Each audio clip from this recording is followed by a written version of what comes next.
Sit down. Now, there are two people who met Russians. Because what I'm showing you now is how Russians fight. Soviet principles, communist principles of fighting. Hey! Inexorability.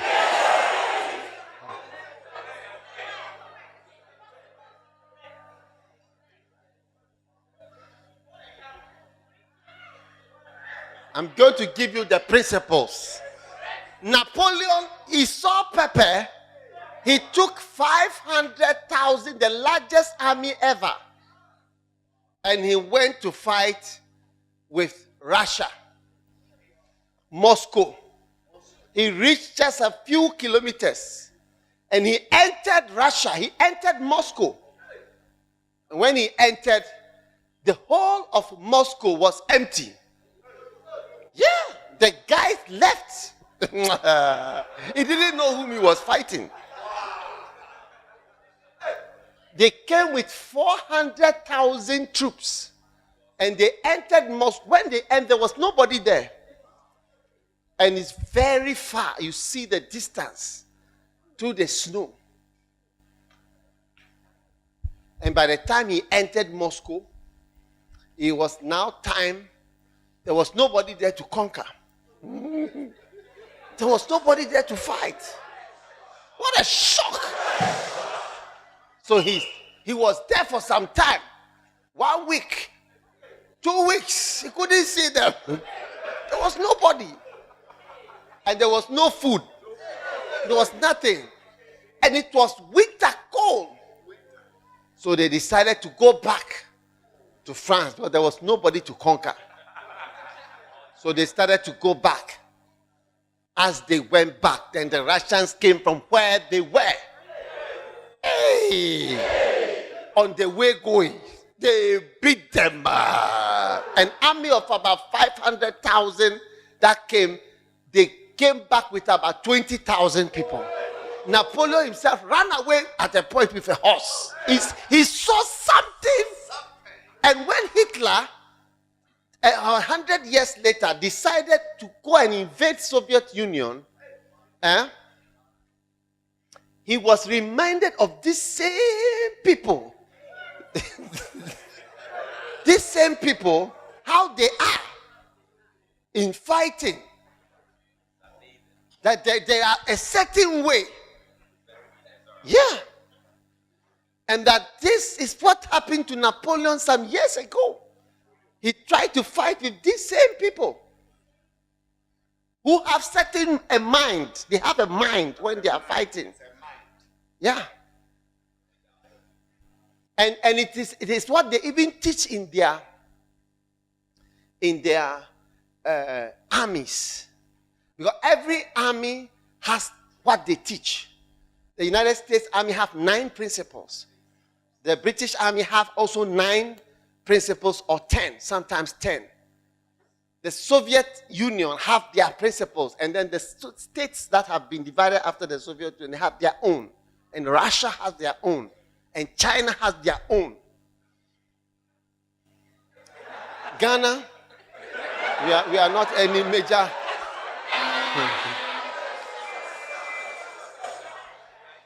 So Hitler also ran and invaded Poland 1st of September 1939. He took them within a few weeks. Invaded Russia, took over in just a few days. Then he invaded France. And they formed the longest convoy ever in the history of mankind. For miles, tanks, they just drove through the mountains straight to France. About 100,000 soldiers died. And they said they are going to Operation Barbarossa to invade Russia. And the people said, this man is mad. Remember Napoleon. And they invaded Russia. And Hitler made a headquarters in the east. to oversee that campaign. And that was what brought him down. Because the type of people and the principle which they are using to fight, if you read what they have in mind as they are fighting with you, you wouldn't like to fight with them. Hey. Number one, high combat readiness.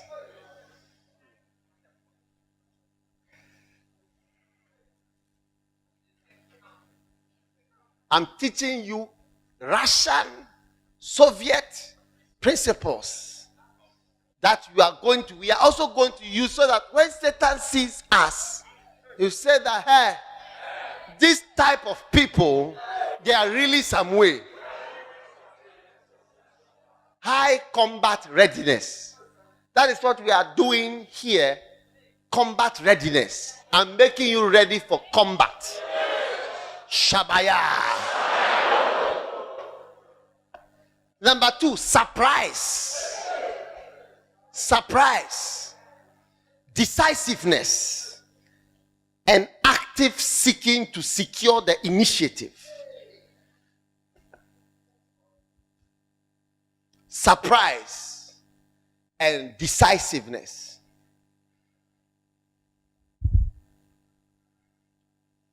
Active seeking to secure the initiative.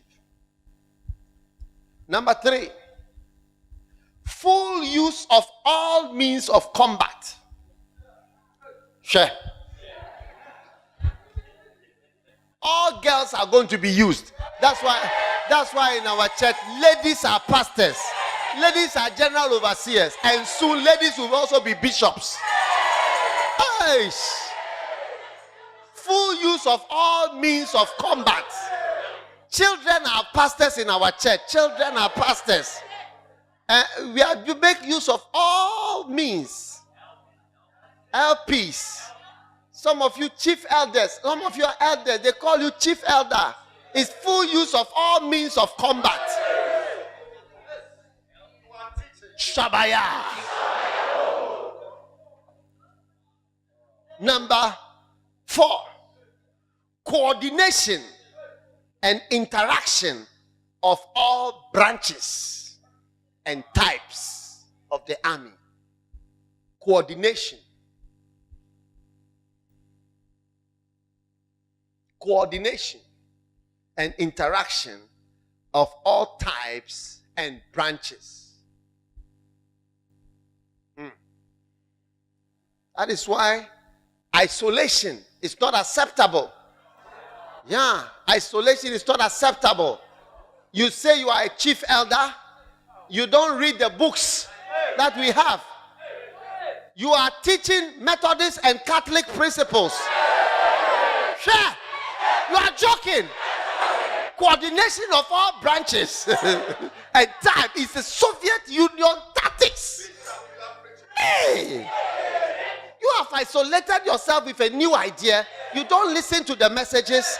You don't listen to you don't relate with the branches, the pastors, the churches. You have your own different something. When one of our main principles of fight is coordination of all branches and types. You are using catechist this thing to teach in a church. You are bringing Christ Embassy teachings here. Christ Embassy books. Instead of our book that we have in the house, you are bringing rhapsodies. You are teaching rhapsodies. Ah! Where are the policemen? Locate one of those. Where are the bombs?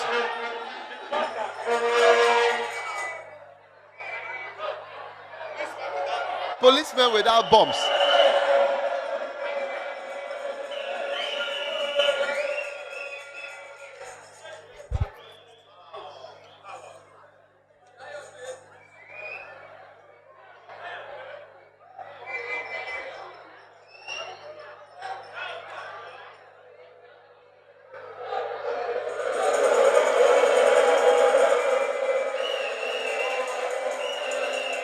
Now, who are the policemen? Who are the policemen? Those of you line up here. High combat. Put your bomb down. I need some people to fire them because line up here. Line up here. Line up here. 1, 2, 3, 4, 5.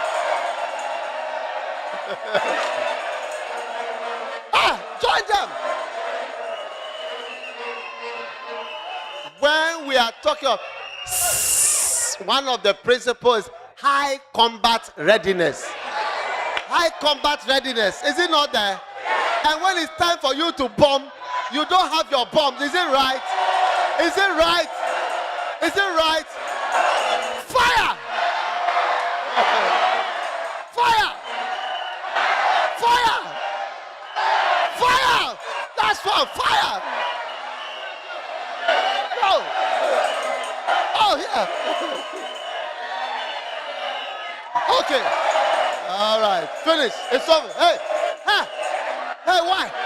Why? Okay, it's okay. Sit down, sit down. Sit down. Sit down, sit down. Go and sit down. You say you are firing people. Combat readiness. Okay. Sit down.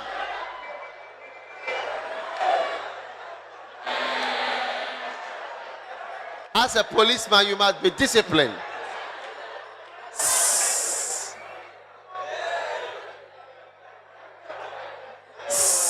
Quiet. Quiet.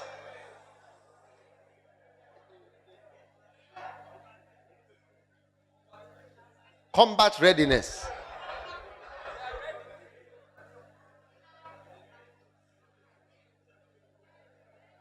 Number 4. Number 1 is what? Number 2 is what?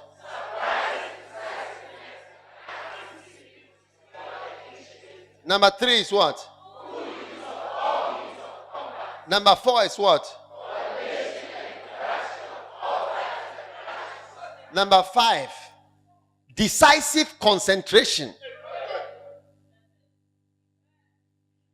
Decisive concentration. We are concentrating on the ministry. You say you are doing physics. Huh? Are you the physics teacher? No. Sit down, sit down. Go back. No. He has surrendered. Have you changed your mind? Yeah. We are concentrating on the work of God. And you are doing something else. Get back. Let this be your last time. It's misuse of authority. Misuse of authority. Sit down. Tell somebody decisive concentration. Yeah. We are concentrating on God. We are concentrating on the Bible. We are concentrating on the books that have been given to you.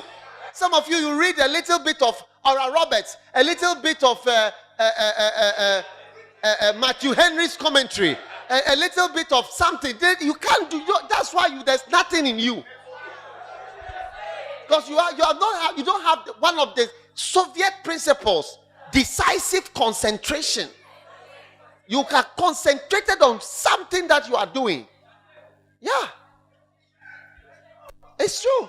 For me, you will see with the people that I follow, the people that I learn from, you see me constantly. I continue to remember. I mention their names, their books, the same. Concentrate, and I get more and more from the same thing. Whilst you say you are reading a bit of Matthew Henry's commentary, and you are reading a bit of Spurgeon, and you are reading a bit of Wesleyan theology, and you are reading a bit of Andrew Murray, a little bit of Christ Embassy, a little bit of Winners Chapel. And in the end, we don't know what you are making. What are you cooking?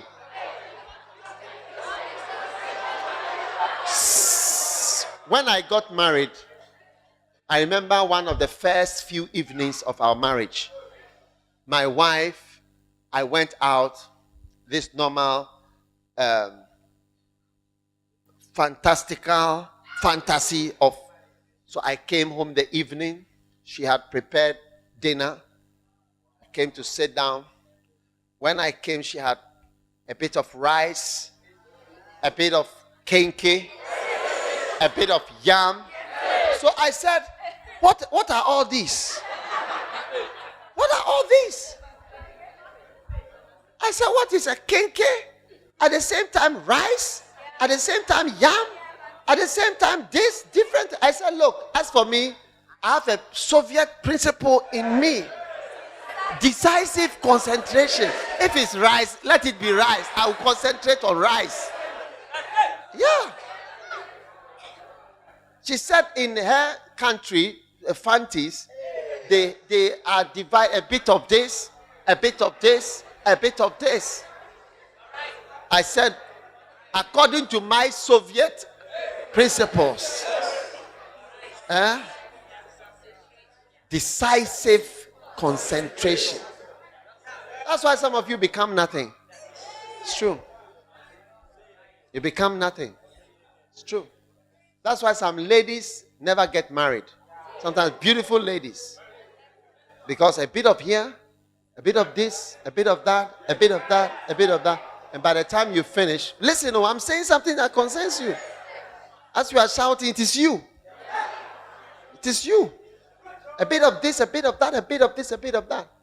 I've always had decisive concentration as one of my principles. When I belonged to Calvary Road, I was in Calvary Road. I didn't go Calvary Road. In those days, we have about 4 groups. Calvary Road, Joyful Way, Pinkerfield Singers. Pinkerfield Singers. And Hofsia. Another group. And Pinkerfield Singers. Yeah, Pinkerfield. All these were groups. I would join one group. When I came to this campus, there was IHCF. There was this, that, so many things. I said, Calvary Road. I'm in Calvary Road. Finish. One group. I was in one group. How many groups are you in? There are some people who belong to 2 churches. You have a personal pastor for different things, and a prophet for something else, and then an official church for something else.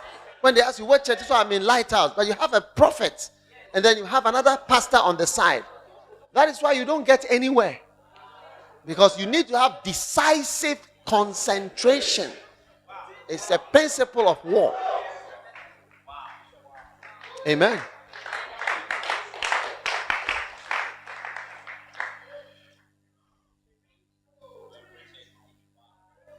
Number 6.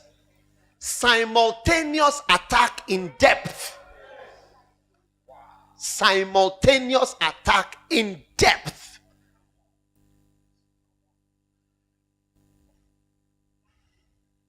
Simultaneous attack in depth. That, first of all, simultaneous. That means that it's a lot of things at the same time when we are attacking, by air, by land, by sea, by spice, by underground method, by poison, by chemical, by biological weapon. Everything simultaneous attack, and each attack is in depth, deep attack. Eish. Simultaneous attack in depth.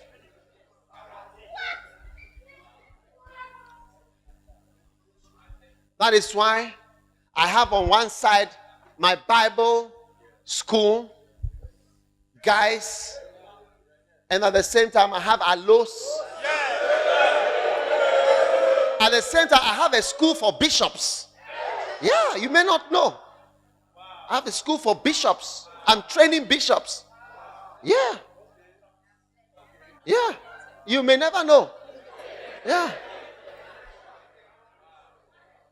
At the same time, we are teaching the word. We are praying. As I'm here, the simultaneous attack in depth in Nigeria. They are said the field they've cleared. Crusade that is going on. As I'm preaching, Bishop Eddie is having camp in Jamaica. He just sent me a text. They have arrived in Jamaica.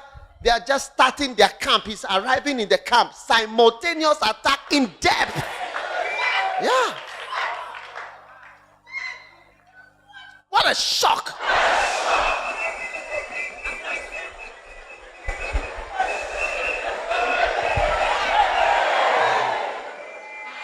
What an aftershock.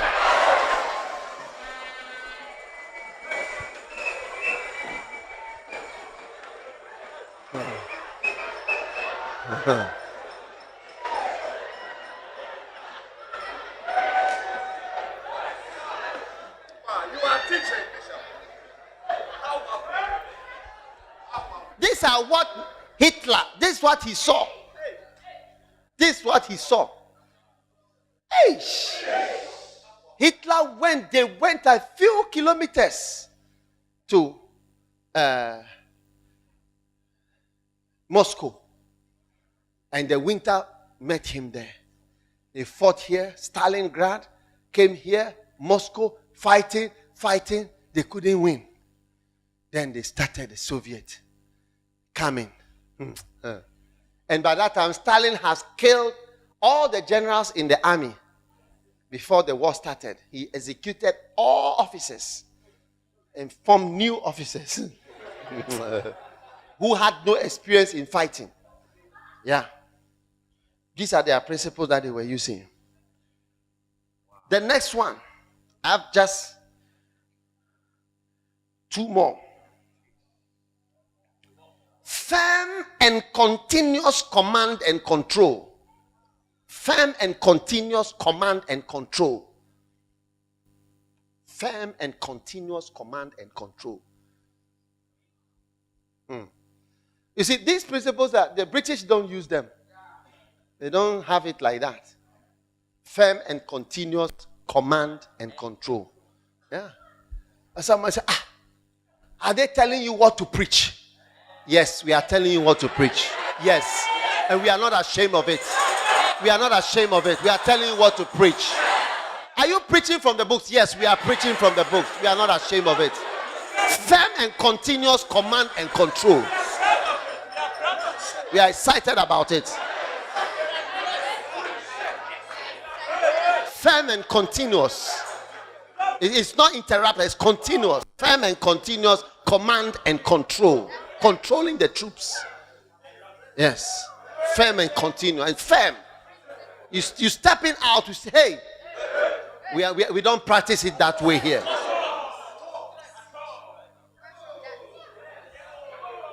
Which idea is this? When you see us, see us dancing, it's our dancing.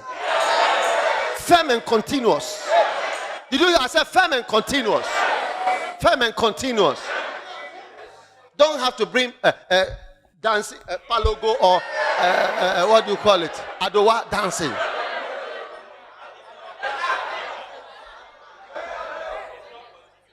Firm and continuous. Command and control. Command and control. Command and, I said, is it the bishop would? Yes. Firm and continuous command and control of the army. Yes. If I have not taught you how to preach like that, do you think you can be calling yourself elders or whatever? Firm and continuous command and control. Firm and continuous command and control. Shabakayambo, bambo, bambo, bambo.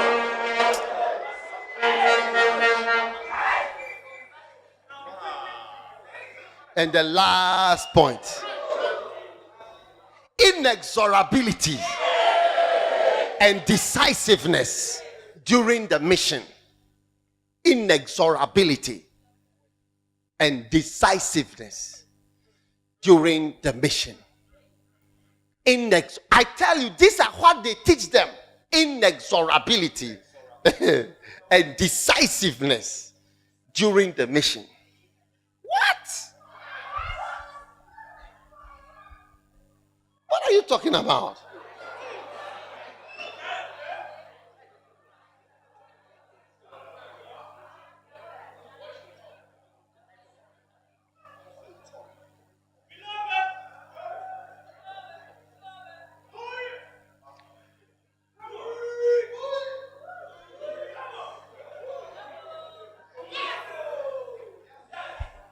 inexorability, and decisiveness during the mission. Now, inexorability is a very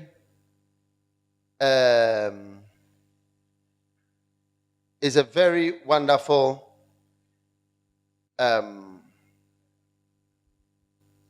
word.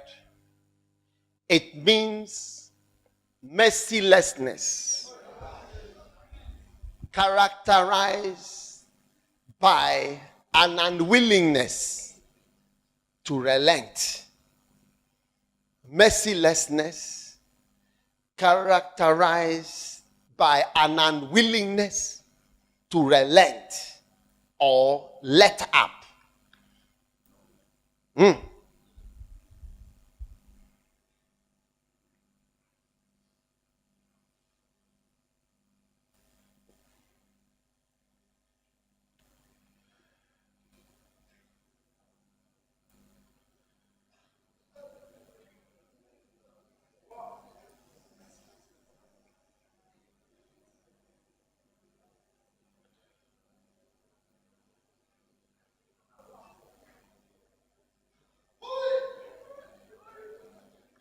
Now, when the Russians, by the time Napoleon was coming back, he himself sat on a horse and ran away.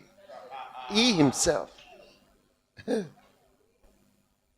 At the Battle of Borodino, he was decisively defeated. And he himself ran away. As he was going, the last end that they were chasing, they beat them, killed the horses. The Russians, they killed the horses, ate them, beating them, following them in the snow as they were going. They couldn't see them. Then they came.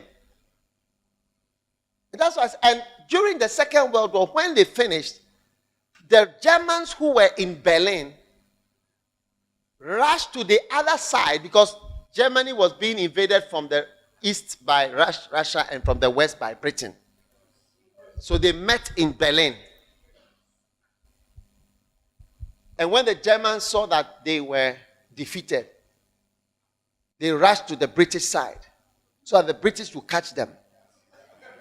They didn't want to be caught by the Russians because of the inexorability. It is something they teach. And it's a kind of enemy you wouldn't want to meet him. They didn't want to meet him. Hitler's second in command, Himmler, he disguised himself as a private or a junior ranking officer. And he was caught by the British. And they were just moving around. When somebody said, this guy, this is Himmler. Himmler is the number 2. After Hitler, we come to Himmler. Before we come to Goering and the others. Medres. And when they saw him, they said, that is Himmler. And immediately, he chewed a tablet of cyanide that was inside his teeth and died in front of them. Yeah. But they moved to the British side. Because there's a type of enemy. They wouldn't give up. They wouldn't surrender. And willing to relent. And willing, it's impossible to prevent them. So as they are going, they have been taught with inexorability and willing to change our mind about the mission that God has given to us. That no matter what, we shall never change our mind about the calling that God has given us, the mission that no matter how it is, you see that an inexorable type of young man has come to this area. Without food or with food, he's still happy. Without anything, with the car, without a car, he's still happy, he's flowing.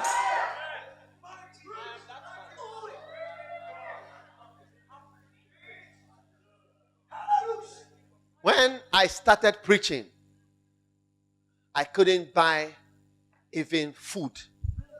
My wife and I, we used to sit down on Sunday after church and do accounts. not with offering, with the little money that we had, to see if we could buy one tin of corned beef. Corned beef.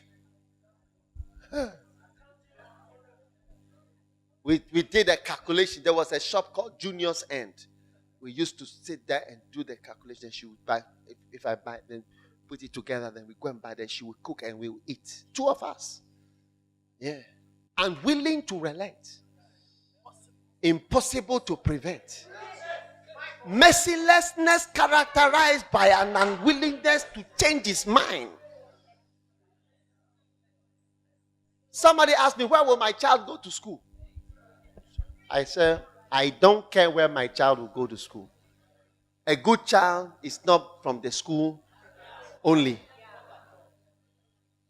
Today I'm surprised that my son is in university, because I never planned for my children to be in university. Hey, I plan to work for God. I plan to work for God. I didn't. When it was time for my child to go to school, the industry schools, Montessori schools, and other higher schools were there. But there was a woman staying near the house who said she was starting a school. And I told my wife that, look, it's not bad. It's not bad at all. Did you hear what I said? I said, it's not bad at all. Let us go there. And I sent my son there as a founder.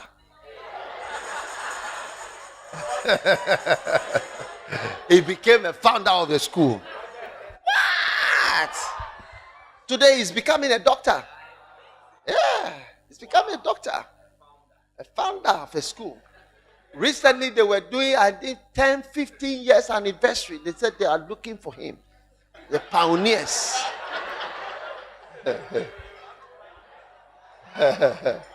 Unwilling to change. Shamagayangos.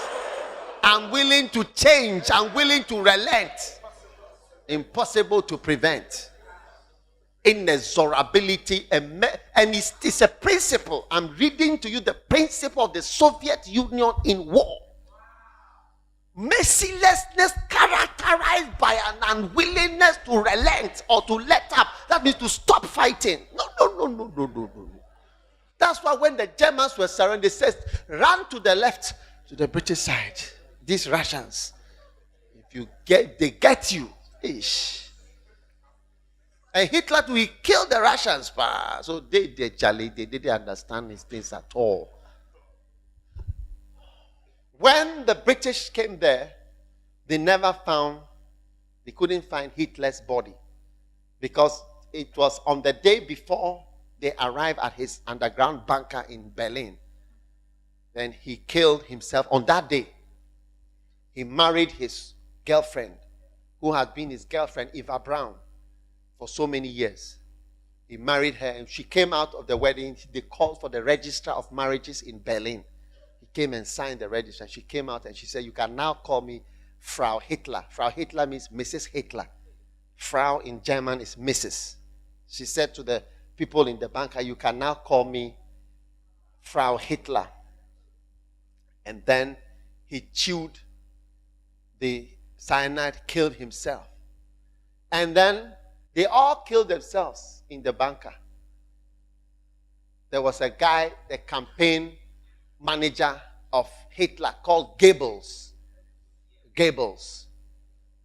Very wicked people. He and his wife and 6 children, they all swallowed cyanide that evening because they knew that the Russians were just here. When the Russians came, they came and they invaded the bunker. They saw the people there. When the British came, they saw the place where Hitler's body was burned, but he had given instruction that they should burn. Because his father in sin was Mussolini. And when Mussolini was caught, they hung his body upside down, he and his wife upside down, naked in the middle of Italy, in Milan. And he knew that if they get him, that's what. So he gave instruction that they should burn his body. When the Russians got there, and after the British came, they were all saying they couldn't find Hitler's body, said it has been burnt. not knowing that the Russians have taken his body. They took his body to Russia. Yeah, because he didn't burn properly. They took it. Yeah, they took it. And willing to rest. We have given the bones, we like it. And willing to let up, to stop fighting. They took the bones to Moscow. And they told the British that we didn't see anything, it was burnt for many years. And the bones were in Russia. Yeah. So, all those who have tried them, they are far away. You are coming to fight with them. Have not found it easy at all. Because of how they are trained. Inexorability in the mission. Inexorability and decisiveness during the mission. Wow. So as we are going out of here, you must develop the characteristic of an inexorable minister who cannot be prevented from being in the ministry by mother-in-law, father-in-law, father in whatever, uncles, grandmothers, friends, wife, husband, beloved. We have some missionaries in Nigeria. Most of their beloveds left them up till today. But when I heard that the guys had left them, I said, look, it is better. It's better. Because I tell you, when you are going into the mission, there must be a certain unwillingness. John Wesley told his wife, he said, listen to me. I have decided to, he said, allow me to be controlled by God. His wife was trying to say, allow me to be controlled by God and by my conscience. He said, asperse me no more. Suspect me no more. Let me be controlled by God and by my... I want to be a Lord in my own house. When his wife left him, they came to see him. Will you not go and get a wife? He said, I didn't suck her and I will not go for her. I'm continuing in my mission. And he never married any other woman.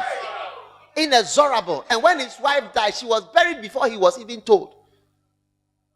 And there was a lady who used to look after him. And all the people said that John Wesley is going to marry this woman. When I visited John Wesley's house in London, his house where he lived is there. You can go there and where he's buried. There's a house that he used to live. You see his table, his chair, his bed, everything. There's a picture of that woman. And the tour guide pointed, he said, this woman, everybody thought he would marry her, but he didn't marry her. He continued his inexorable mission. At the age of 91, you see him preaching 14 times a week. Teaching at the age of 91. Preaching. Never gave up. Even when he was lying in his bedtime and surrounded by his friends and people that have believed in him and followed him for all these years. He said, the best of all. I don't know even the meaning of it. The best of all is that God is with us. Well, what does it even mean? He's saying scriptures and other things.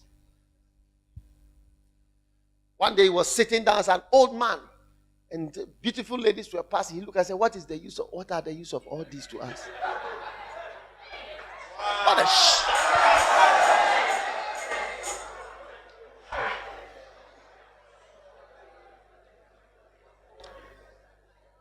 One day he was having dinner in a canteen. And his wife came in shouting. You are doing this, shouting, misbehaving. All the other Methodist pastors and ministers were there. But you see John Wesley, inexorable, unchangeable, never changed his mission. He carried on and on, unwilling to change. Impossible to prevent. Rejoiner had a vision, and he saw Rejoiner. He saw John Wesley. He said his legs were bowed from the riding, horse riding. He used to teach about how to keep your horse, how to look after your horse, because the horse is your main method of moving. How to keep the hoofs, look after your horse, care for it well. They couldn't stop him. He used to walk and read on the horse, like reading. He published books for people. He wanted everybody to have the word of God. He printed his own book, and other people will print it and share the books like that to the people. He was a printer. He printed anything. He was always printing things and sharing it to the people. Have some. Either his own, other people's things, anything that he feels is good, he would print it and share and give to the people. Yeah, was teaching all the time. He never stopped. One day he met a beautiful girl and he wanted to marry her. But his brother, Charles, the writer of all those hymns, and can it be? And also his brother, he just said that girl is not a good girl. You shouldn't marry her. And he rather said the girl should marry somebody, and he took the girl away. That was the girl that John Wesley wanted to marry. Oh, what a shock.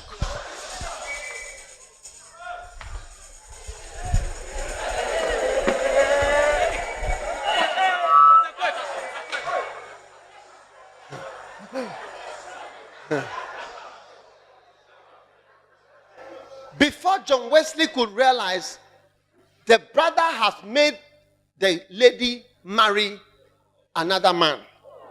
Ooh. It was such a thing that it caused a division between John Wesley and his brother almost till they died. It pained him. And he went and saw this 42-year-old Molly, who was a widow of somebody. And he went and married her. Within 1 week, 2 weeks, he just married. And then the woman started to worry him. It was not easy. Came and saw his letters. He gave her appointment. When he married, he said, I'm appointing you as my letter opener. Open all my letters and help me to sort them out. When she opened the letter and saw some of the sisters who have written, she said, what? Because the sister will write, Dear Pastor John, we are so blessed by your ministry. We feel the glory. We feel such love. We like you so much, Pastor John. Wow. I love you, Pastor John, with the love of the Lord. Sure. When the wife said, you love what with the love of where? The love of which place has been loved with the love of what? You are joking.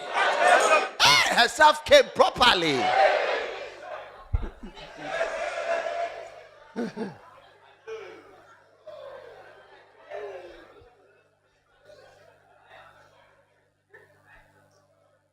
Two or 3 days after his marriage, he was on his way, traveling, inexorable.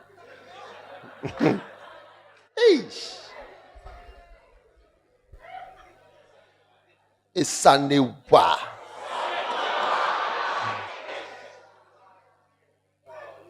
Are you listening to me? 22 steps to inexorability.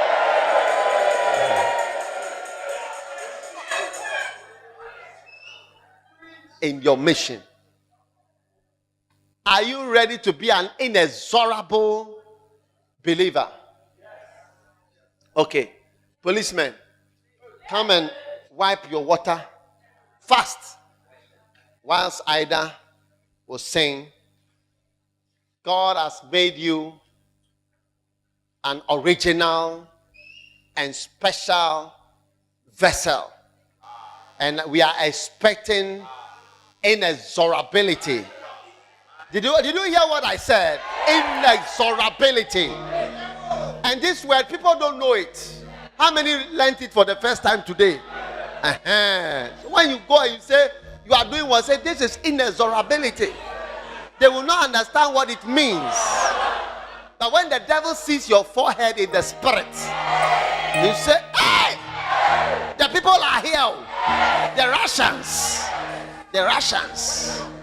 Spiritual Russians. Are you a spiritual Russian? Hey. Go and ask Hitler. The most wicked man. He was brought down. Hitler, killer. He used to hang people with piano strings. He used to execute them in front of their families.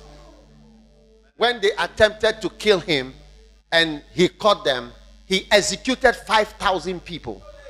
And he executed them in front of their families. And he hang them on meat hooks and allow them to die slowly in front of their families. That they are screaming. That was Hitler. But when he met a Russian, they carried his bones away. Hey! Satan is going to meet spiritual Russians. I say you are the next spiritual Russian. Did you hear what I said? I'm willing to give up. Even when they enter, sit down. Even when they enter, when Napoleon entered Moscow, they entered this, it was a ghost town. They have all run away, including the king. They had found a place and they didn't know where to. Nobody to conquer, nobody to overcome, no food, nothing. Where do we go from here? Then when they moved out and they started going, then they came to follow inexorability. Mercilessness characterized by unwillingness to relent or let up or change. Impossible to prevent. Unwilling to relent. Hey, are you listening to me? Inexorability in the mission. Tell your neighbor, inexorability in the mission.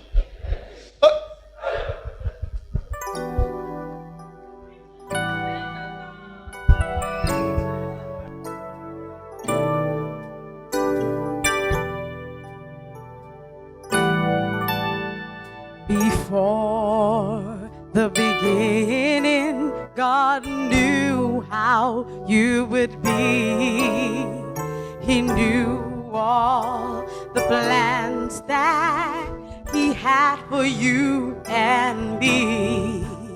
So He carefully scheduled the course of our days, that we would give Him the glory, the honor, and praise. You are designed and original.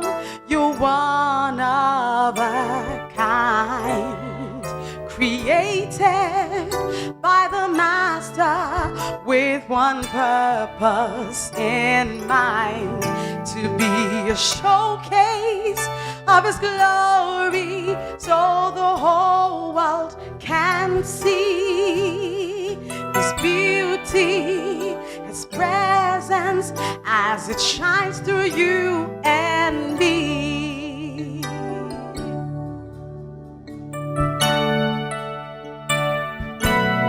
So when you're feeling kind of worthless, not as good as the rest, remember that you're special and know that you are blessed. Your little heart will be encouraged as you realize that you're beautiful, you're special, you're a jewel in His sight. You are designed and original. You're one of a kind, created by the Master with one one purpose in mind, to be a showcase of His glory, so the whole world can see a reflection of His beauty as it shines through you and me, through you and me. You are designed and original. You're one of a kind. You are created by the Master with one purpose in mind, to be a showcase of His glory, so the whole world can see a reflection of His beauty as it shines through you and me.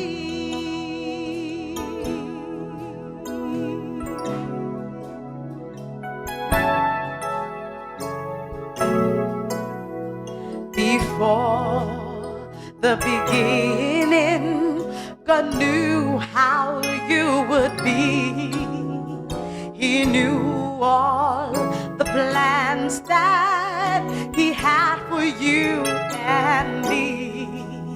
So He carefully scheduled the course of our days, that we would give Him the glory, the honor and praise. You are designed and original.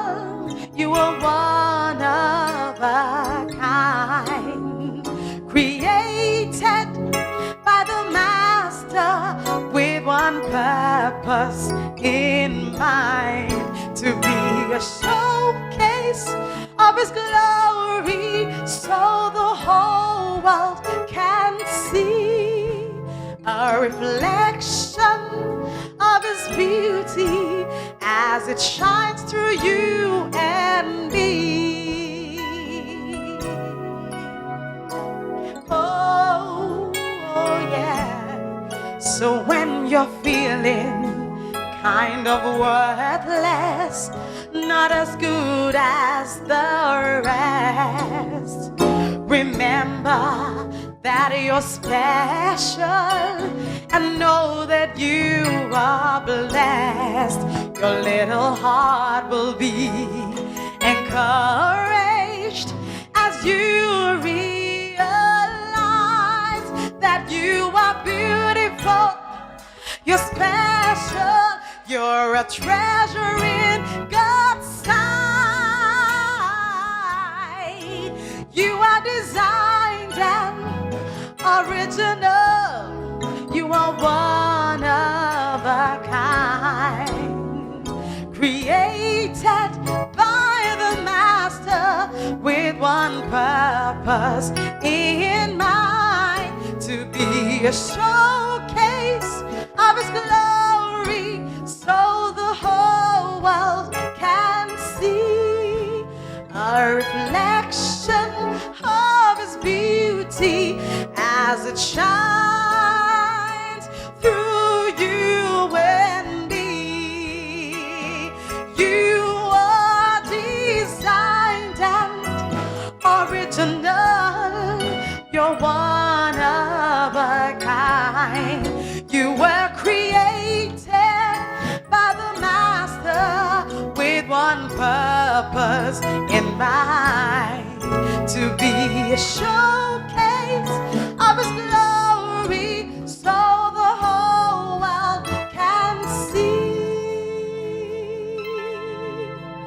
a reflection of His beauty as it shines through you.